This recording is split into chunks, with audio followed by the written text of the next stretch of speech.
Hey guys, welcome back to my channel and welcome if you are new. Today's video is a little bit different from the usual clean with me video. I am tackling some DIYs that I've been putting off for a long time. And that is basically just getting my daughter's room up and running. It is about 90% there already, and as you guys can see in the previews of this video, we went ahead and removed her cabinets.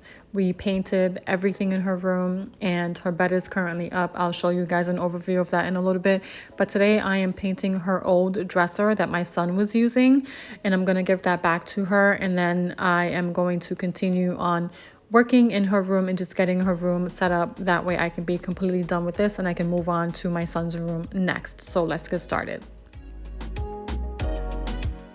So first I am starting off with painting the dresser. I highly recommend that if you are going to paint any sort of like furniture piece, that you do a light sand over it with a sanding block or whatever. I did not do that. I don't know why.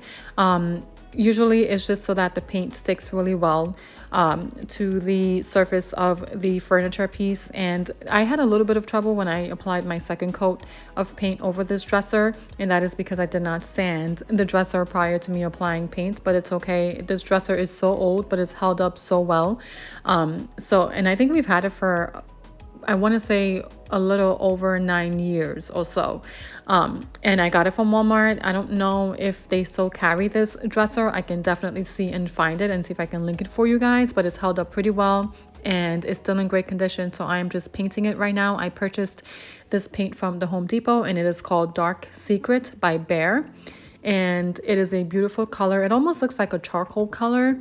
And I think it looks really great with her room and all of the paint colors that's in there and everything.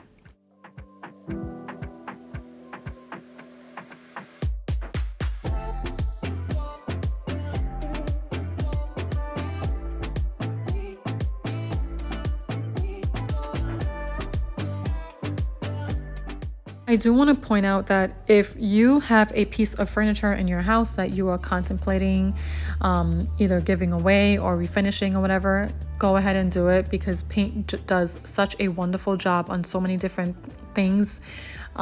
It can make a piece of furniture look completely brand new, and I feel like that's what it did for this dresser. I was actually thinking of getting rid of it and just buying a new one completely, but that made no sense when this one is in perfectly great condition. It just needed a little bit of paint and a little bit of love, and it looks brand new again. So if you have a piece of furniture in your home that you were planning on getting rid of, or you just want to refinish it, go ahead and do that and you will be so happy.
So now I am just getting the drawers done, and once these are all done, I'm going to let these sit for a little bit. That way they can dry really well, and then I'm going to head into my daughter's room. I'll show you guys an overview of her room prior to starting the board and batten. That way you guys have an idea as to what I'm going to be doing next.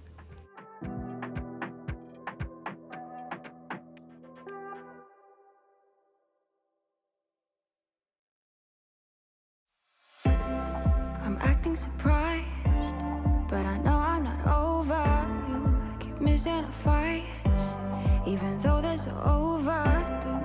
We had a fire, now we're watching it burn low.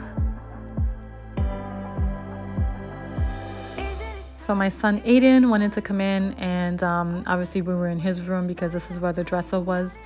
He was using it for so long, but he wanted to come in and help out, and you'll see him painting one of the drawers in a little bit. But he's always so excited to just like help out and just like do things whenever I'm getting like anything DIY related done. He just likes to be in the mix. He likes to help out, and I just think it's so great for them.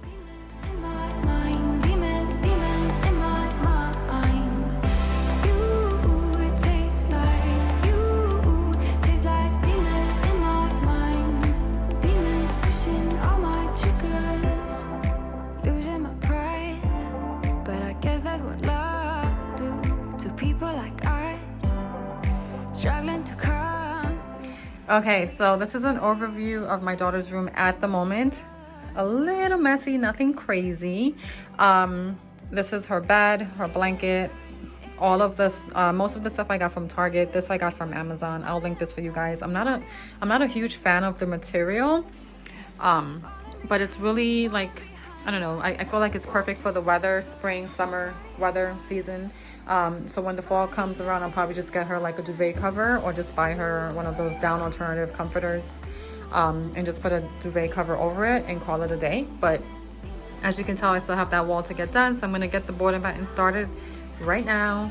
Her dresser is currently drying. I have to do a second coat on there, and yeah, I feel like we're making progress today. So I'm going to head back over to the room really quick, check on the dresser, then come back in here and start the board and batten.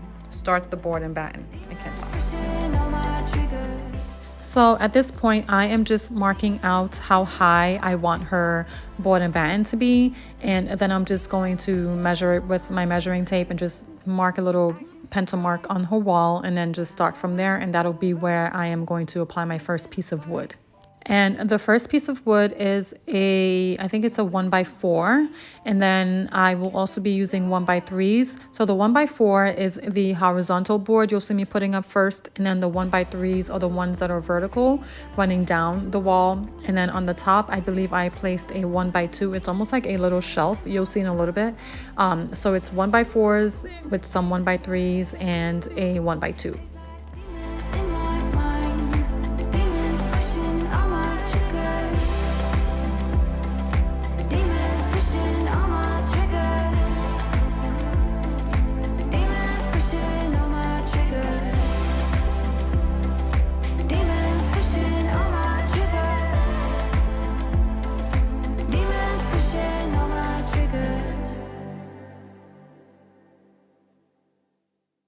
Hello, how'd you do? I'm not broken, I'm just split in two. Hope you're fine. And I am just using a brad nailer to nail the boards in. This brad nailer is so DIY friendly and just so easy to use. It is, I think, the first tool I ever purchased when I started on this DIY journey. And then the second one I received, I think my husband got me my miter saw. So if you're scared about using power tools, don't be afraid. They are so DIY friendly, especially the Ryobi brand. They are super DIY friendly, and they are so easy to use, and they're all battery operated, so it's even easier. You don't have to plug anything in, and it's just like one of those things that's very easy to learn once you start using it. Instead of removing the baseboards on that back wall, I just went ahead and applied a long piece of quarter round. That way my vertical boards had something to sit on, and it just looks nicer when you do it that way instead of removing the baseboard to add a whole nother piece of baseboard. I just think it's a waste of money. You can just buy a piece of quarter round, measure it out, and then just have your vertical boards sit on top of that, and that way it just looks, you know, like it belongs with everything else.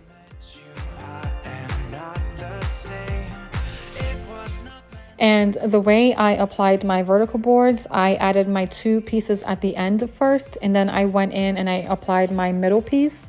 And then after I applied my middle piece and I attached it, I went ahead and measured out the spacing between the two bigger pieces, and that's how I was able to just get like not exact measurements on both sides, but close enough to where it's not visible to the naked eye, where it looks even and it looks like the measurements are on point and everything like that. I'll preface this as well by saying that I was not the best at math in high school or college. I failed plenty of times, so I'm really proud of myself that I actually got this done, and I think it turned out really great.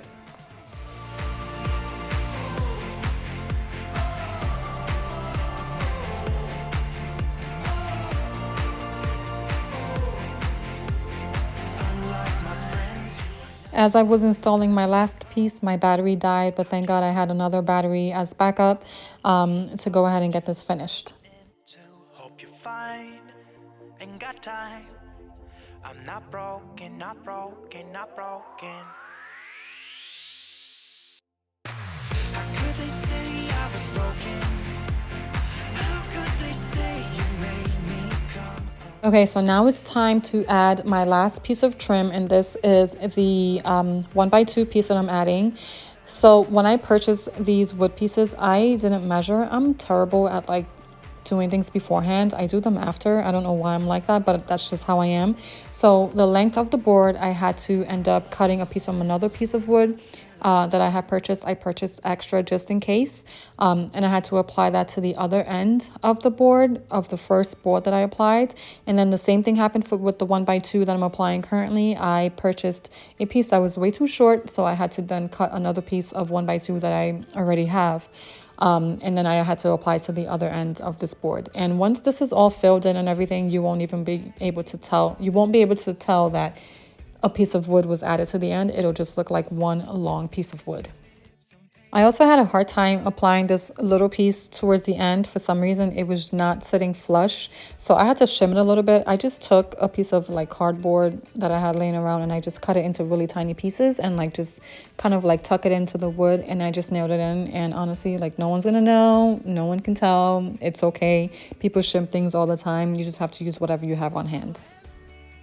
This is the last piece of wood I am applying to the board and batten, and then that will be it for this video. I still have to fill my nail holes, sand them down, caulk, prime, and paint, and I will show all of that in the next video to come. I think everything turned out so great. I am so happy with this project. It was my first time doing it, so if I can do this, anyone can do it.